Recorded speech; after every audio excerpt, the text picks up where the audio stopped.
Hello, আসসালামু আলাইকুম। সবাই কেমন আছেন? আশা করছি সবাই অনেক ভালো আছেন। আমিও আলহামদুলিল্লাহ ভালো আছি। আজকে আপনাদেরকে করে দেখাবো মুরগির মাংসের ভুনা। যার জন্য আমি এখানে প্রায় ১ কেজির মতন মুরগির মাংস নিয়েছি। সাথে নিয়েছি পেঁয়াজ বাটা, আদা রসুন বাটা, শুকনা মরিচ বাটা।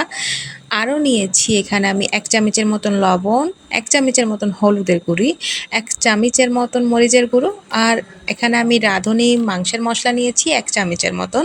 সাথে দিয়ে দিচ্ছি গোটা জিরা, তেজপাতা, দারচিনি, এলাচ, যত রকমের গরম মশলা আছে মোটামুটি সব গরম দিয়ে দিলাম। এখন আমি কড়াইতে তেল গরম করার জন্য দিয়ে দিলাম। এখানে আমি বাটা মশলা হালকা একটু করে ভেজে নিচ্ছি।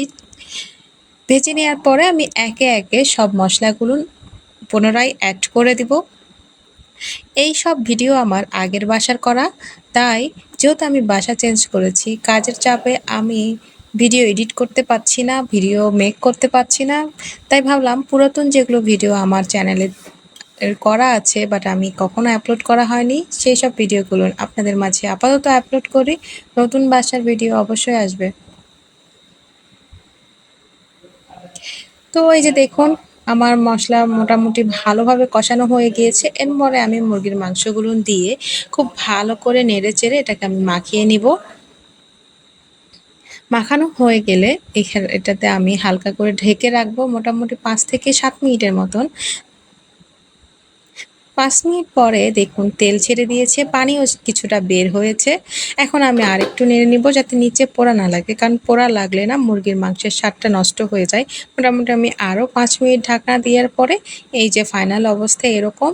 এখন আমি এখানে পর্যাপ্ত পরিমাণে পানি অ্যাড করব, যতটুকু আমার প্রয়োজন। এর বেশি অ্যাড করব না, কারণ আমি এটা যেহেতু ভুনা করছি, সেক্ষেত্রে আমার অবশ্যই গাঢ় ঝোল করতে হবে। তো আমি এখানে এখন রোস্টেড জিরা দিয়ে দিলাম। আমি পানি দিয়ে কিন্তু অবশ্যই ১০ মিনিট রেখেছিলাম। ১০ মিনিট পরে রোস্টেড জিরা দেওয়ার পরে এই যে দেখুন হালকা হিটে আমি এই রসটাকে কিছুটা কমানোর চেষ্টা করছি।